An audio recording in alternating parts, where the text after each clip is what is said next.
Hi, it's Ian here. This week's 5-minute marketing tip is about how to get visitors to your website to do what you want without any tricky stuff or new age psychobabble. But before we do that, if you are not a subscriber already, then just click on the little MTV for More Clients TV button over on the bottom right of the screen to subscribe. And then whenever there's a new video published, you'll get a notification from YouTube.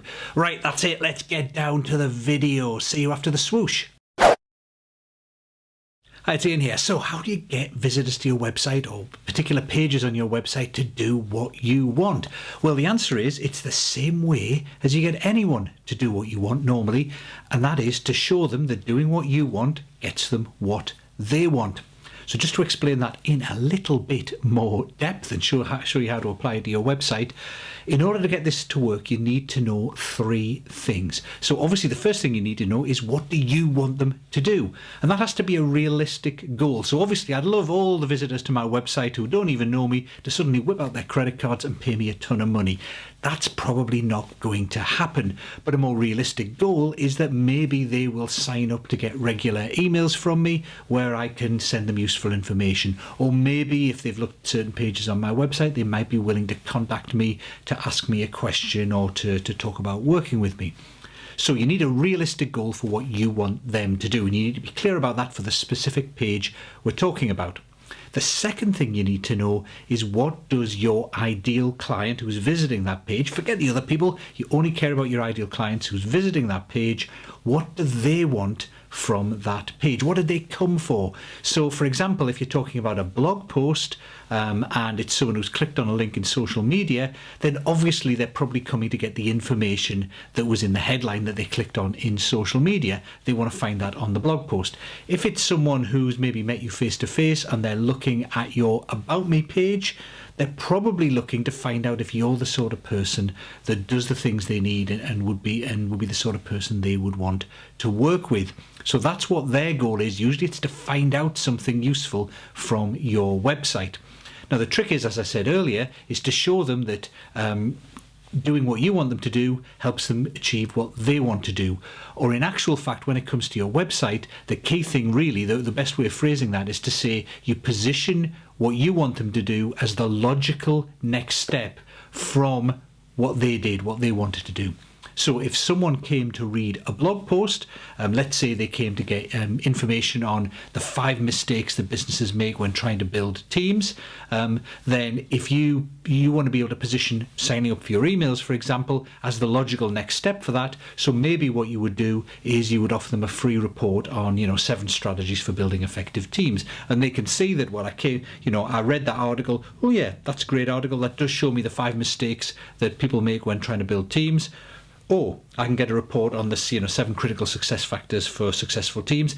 That sounds like something I would want, because my goal, obviously the reason I'm there, is to find out the mistakes people make building teams. If I'm offered a report on successful team building, then I'm probably going to say yes.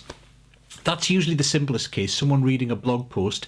If you can position signing up for your emails, if that's what you want them to do, as giving them the next level of information, one step up from what they got in the blog post, that's a nice logical next step, very easy for people to take. Now if they came to your About Me page, for example, maybe the next step you want them to take is to contact you to talk about working together.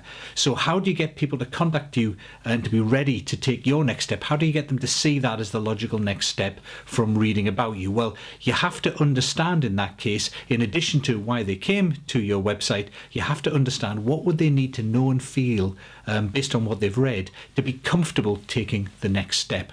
So if someone was going to take that next step of contacting you to talk about working together, what would they need to know and feel to be comfortable? Well, maybe they would need to know that you really understand their situation. Maybe they need to feel comfortable that you've worked with people just like them. Maybe they need to know you've been through a similar situation to them, so you've got a lot of empathy for them. Maybe they need to know you've got great results for people like them, and maybe they need to know that you'd be fun to work with, you'd be, you're nice, or maybe they need to know you'd be tough to work with, and you'd really kind of, keep their nose to the grindstone and keep them working. It really depends on the sort of work you do and the sort of ideal client you're looking for. So if you make a list of those factors that they would need to know and feel to be comfortable making an inquiry about working with you, The key thing then is you have to build them into that page. So in your About Me page, if you decide that they need to know and feel that you understand their situation, you've been through it yourself, you've worked with people just like them, you've got great results for those people, and you're a kind of fun person to work with,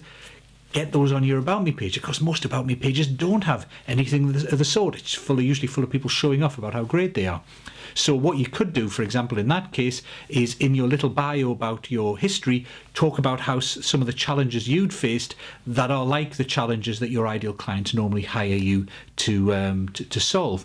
Talk about some of your clients. So progress from, I went through these challenges myself, and that's why I started teaching other people how to address them, for example, and then give a couple of quotes or a couple of testimonials from people who are like your ideal clients, talking about the results they've got. Share a little bit of a personal story, show your lighter side to show that you'd be a kind of fun person to work with. Maybe even have a video of you chatting to someone or talking to a client or something like that, again, so they get a sense of what it would be like to work with you. All of those then begin to tick off those factors that they need to be comfortable with before they'd be ready to make an inquiry. That sets them up so that you have a button at the bottom of the About Me page that then says, click here to contact me to talk about for an initial free discussion about working together or whatever it might be. Again, most people miss that off their About Me page. The page just ends. Client doesn't really know what to do, but guide them, give them a button to take them to the logical next step. So really, that's just the secret of getting people to do what you want them to do. Give them what they came for on your web page, and then position what you want them to do as the logical next step. And the way to do that is to think through what would they need to know and feel to be ready to take that next step. Could be something simple like signing up for your emails after reading a blog post, in which case the transition is fairly easy. You just show them that they're going to get more useful information in the area they came for. Could be more complicated, like contacting you, in which case you need to think through for your specific clients, what would they need to see on that page to make them comfortable contacting you, for them to see that it's the logical continuation of what they've been finding out before, and then get that information on the page, embed that in what you talk about on the page. That's it for now. Hopefully you can use that little persuasion process on any page that's important to you on your website. See you next week.